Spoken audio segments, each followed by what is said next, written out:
Pessoal, eu queria falar com vocês sobre um assunto muito importante agora, e eu vou precisar ser objetivo e sucinto, mas eu gostaria muito que vocês compreendessem e entendessem como desenvolver uma espiritualidade emocionalmente saudável. Nós temos ouvido falar muito desse tema.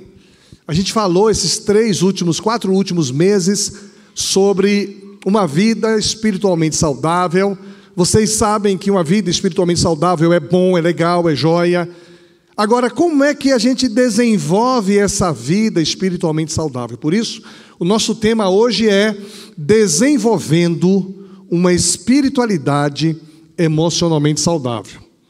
Agora eu queria ler com vocês Efésios capítulo 5, versículos de 18 a 21, porque eu penso que nesse texto de Efésios 5, há aqui pelo menos 3 razões pelas quais nós podemos desenvolver uma vida espiritualmente saudável.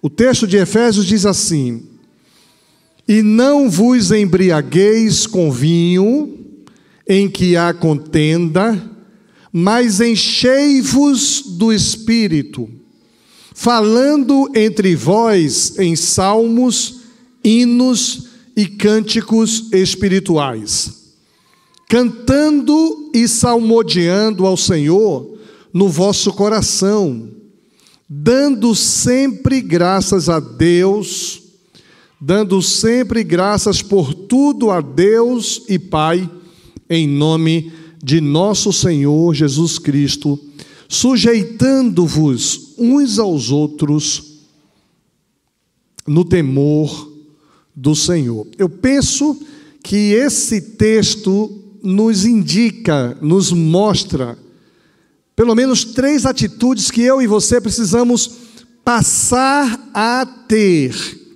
incluir em nosso comportamento, incluir em nossas agendas, incluir em nossa rotina, para que a gente possa entender e desenvolver uma espiritualidade emocionalmente saudável. A minha pretensão é de tentar responder aqui algumas perguntas. Por exemplo, o que é caminhar com uma espiritualidade emocionalmente saudável? O que é caminhar com isso? Segundo, como eu posso desenvolver uma vida espiritualmente saudável? Terceiro, quem pode ser espiritualmente saudável? Então, o que é caminhar com uma espiritualidade emocionalmente saudável? Na quinta-feira, eu li uma postagem no Instagram da família do pastor e escritor Timothy Keller, conhecido como Tim Keller. Eu estive com Tim Keller há 20 anos atrás, ele nem era tão conhecido assim. Esse homem influenciou a vida de muita gente, pela perspectiva em que ele apresentava alguns textos bíblicos. O pastor Isaías escreveu 4 livros em cima da parábola do filho pródigo, estimulado por aquele encontro que nós tivemos com Tim Keller. A visão daquele outro filho, o que vivia dentro da casa do pai, a visão de aquele outro filho julgador, legalista, aquele que tinha um orgulho, uma vaidade predominante. Essa perspectiva nós absorvemos ouvindo o Tim Keller há 20 anos atrás. E aí o filho dele postou assim: a família do pastor e escritor Tim Keller anunciou que ele está recebendo cuidados paliativos em casa, após uma dura batalha de 2 anos contra um câncer de pâncreas. Quando a gente celebra a Deus pela vitória da irmã Dária, até agora, gente, eu não conheci ninguém que sobreviveu a um câncer de pâncreas. A única pessoa que eu conheço é a Dária. Mesmo assim, ela tinha morrido naquela quarta-feira. Os médicos mandaram ir para casa para morrer. E a gente estava aqui orando para Deus consolar o Jonas. e depois ela virou, segundo o Júnior, uma menininha. O câncer de pâncreas é violento. O Tim Keller estava sofrendo há 2 anos com esse câncer. Em um comunicado nas redes sociais, o Michel Keller, filho do teólogo, relatou que o pai, em suas orações, disse: está pronto para ver Jesus. Nos últimos dias, ele nos pediu para orar com ele com frequência. Ele expressou muitas vezes, por meio da oração, seu desejo de ir para casa, para estar com Jesus. O que é viver uma vida espiritualmente saudável? É saber que não é mais daqui. É saber que o meu momento de ir para a casa do Pai vai chegar. E ele pedia para os filhos orarem, dizendo assim: olha, ora aqui, eu preciso ir para casa, eu preciso voltar para casa. Em oração, há 2 noites, ele disse: sou grato por todas as pessoas que oraram por mim ao longo dos 2 anos. Sou grato pela minha família, que me ama. Sou grato pelo tempo que Deus me deu aqui na terra, mas estou pronto para ver Jesus. Me mande para casa, contou Michel. Eu comecei a pensar que às vezes nós prendemos pessoas aqui. Às vezes nós prendemos pessoas aqui e Deus é bondoso conosco, que deixa algumas pessoas conosco, porque talvez nós não estejamos preparados para perdermos essas pessoas. Conheço casos gravíssimos em que toda uma família sofre e tem uma pessoa pronta para ir para casa, mas a família não liberou, não lhe deu. Eu estou querendo visitar essa família assim: vocês precisam liberar, precisa mandar embora para casa. Mas às vezes o nosso egoísmo não permite que a gente libere pessoas que a gente ama. Para ele, estar com Jesus era coisa maravilhosa, ele ia voltar para casa. Sou grato pelas orações, sou grato pela família, sou grato pelo tempo que Deus me deu aqui nessa terra, mas agora eu preciso ir para a casa do Pai. Então isso para mim é um estímulo para que nós possamos desenvolver uma espiritualidade emocionalmente saudável, a ponto de entender que o que nós vivemos aqui é apenas passageiro, não se compara com o que Deus tem para nós na eternidade. Os prazeres dessa vida, as coisas boas que a gente usufrui aqui, os relacionamentos maravilhosos que aqui nós desenvolvemos, tudo isso não se compara com o que Deus tem para nós. A questão é: quem é que pode desenvolver essa espiritualidade emocionalmente saudável? E eu vou contar, Cris, aquele testemunho lindo que a Cris viveu essa semana. Dependendo do tempo, eu deixo ela contar, senão eu conto. Mas uma pessoa vai desenvolver uma espiritualidade emocionalmente saudável, com base nesse texto que nós lemos, se ela expressar alegria na presença de Deus. Quando expressamos alegria na presença do Senhor, nós começamos a melhorar a nossa espiritualidade e a gente equilibra nossas emoções. O versículo 19 diz assim: falando entre vós em salmos e hinos e cânticos espirituais, cantando e salmodiando ao Senhor no vosso coração. Eu não preciso estar bem para poder expressar minha alegria a Deus. Uma das marcas de uma pessoa espiritualmente saudável é a alegria de ser do Senhor. É a simples alegria de fazer parte da família de Deus.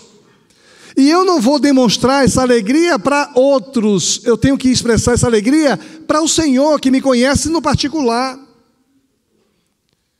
Agora, se eu expresso alegria para o Senhor, com certeza eu não vou estar diante dos outros com uma cara carrancuda, enfesada, fechada, reclamando da vida, reclamando das dificuldades, das tribulações.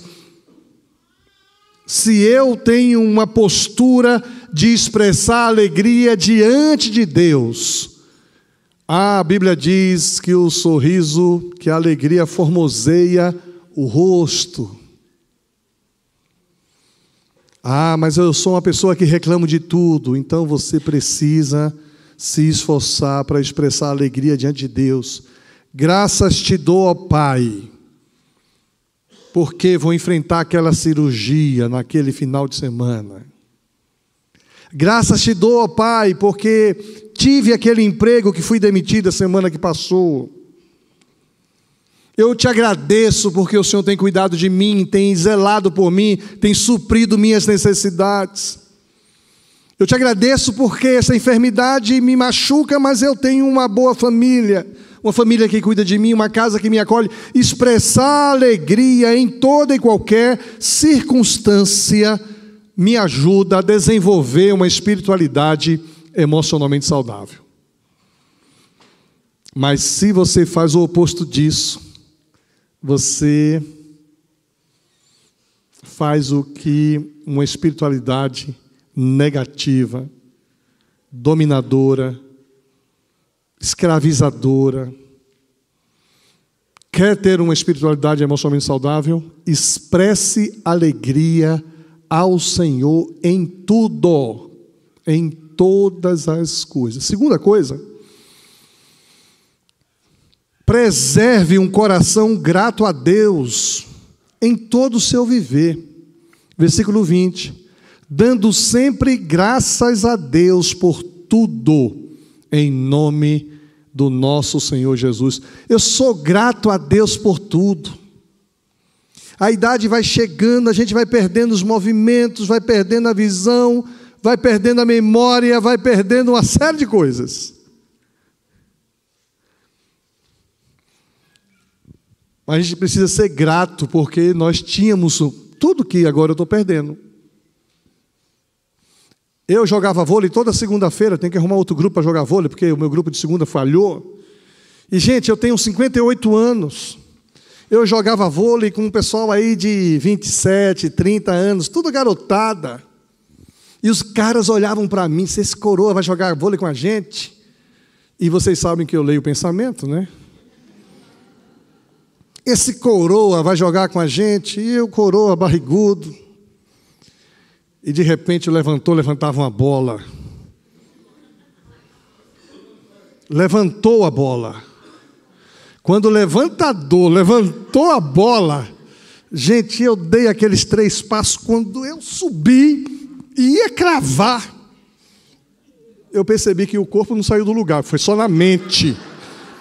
Só na mente, porque a mente pensava que eu era um garotão.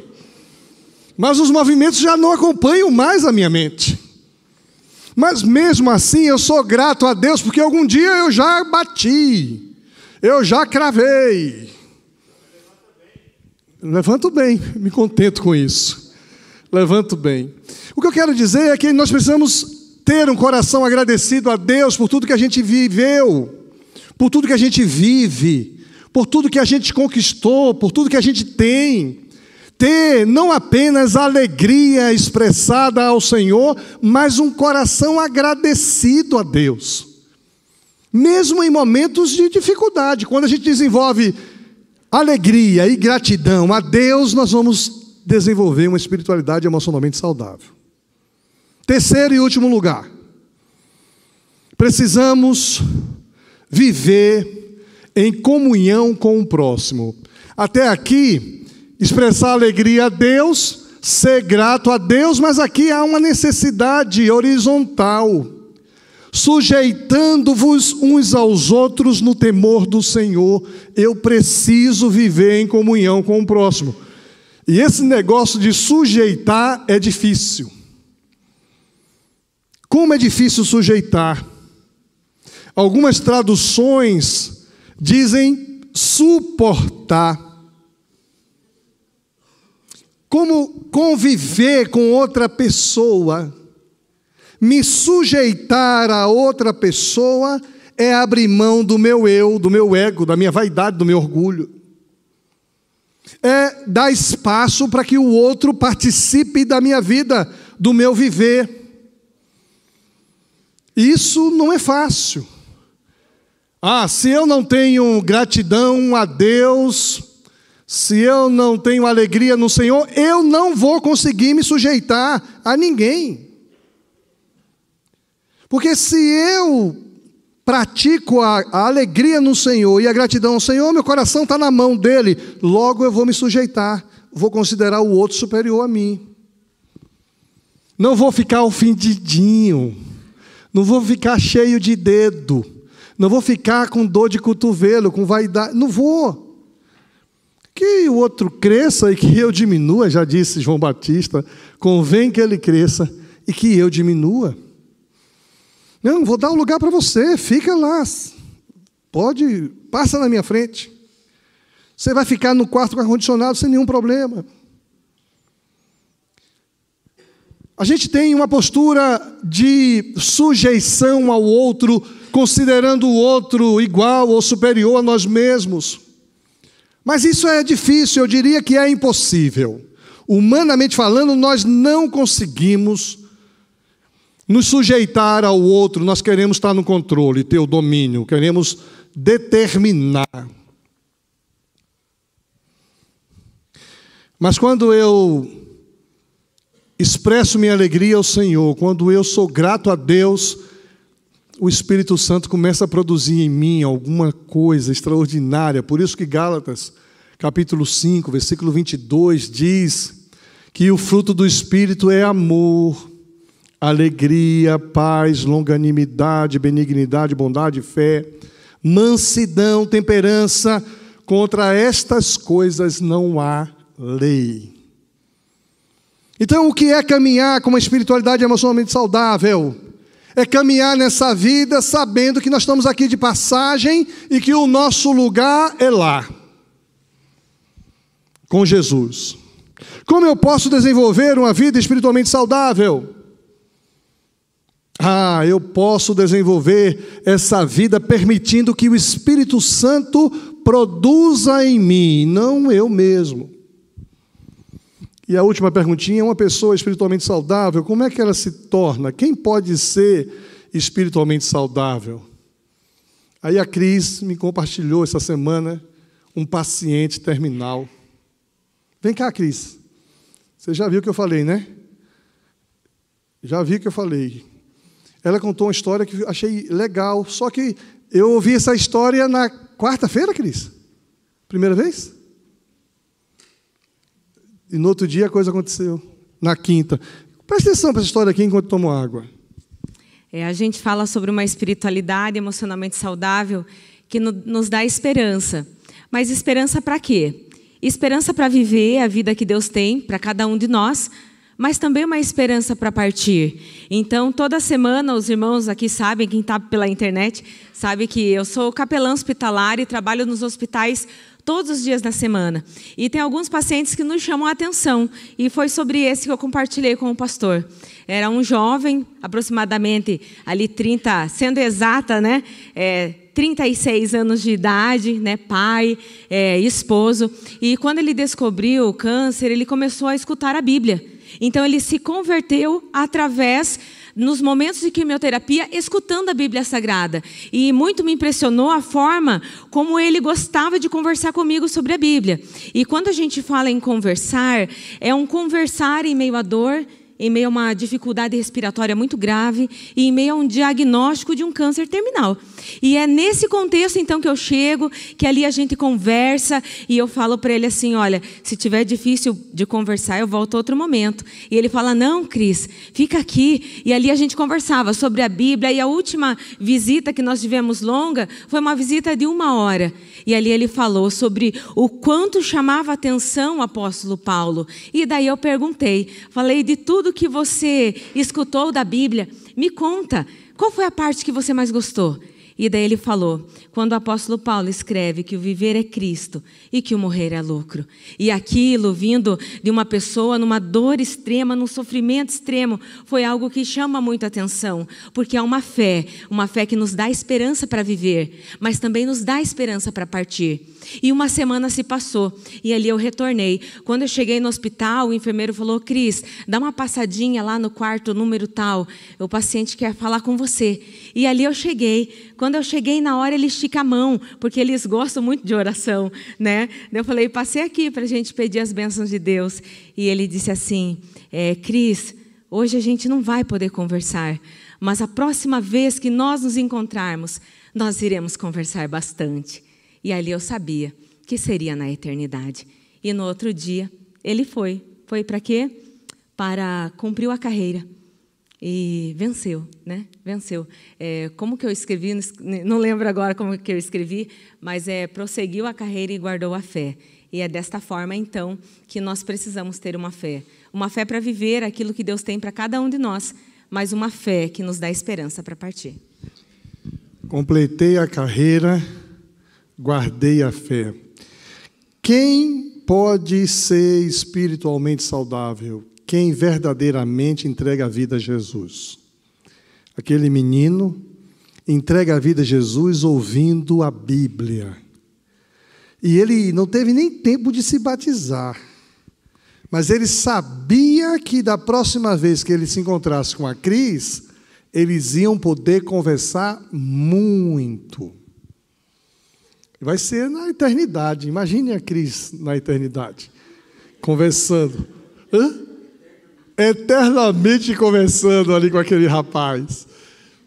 Gente, o desafio nosso é expressar a alegria na presença do Senhor. Enquanto a equipe do louvor vem para cá, é um momento para você pensar se você tem expressado alegria, você tem demonstrado alegria diante do Senhor. E não estou falando do culto, não. É muito ruim, a gente vai no culto e as pessoas não expressam alegria. Aquele culto que ninguém bate palma, aquele culto que ninguém canta, aquele culto que ninguém acompanha, é um culto que eu fico pensando para quem é esse culto.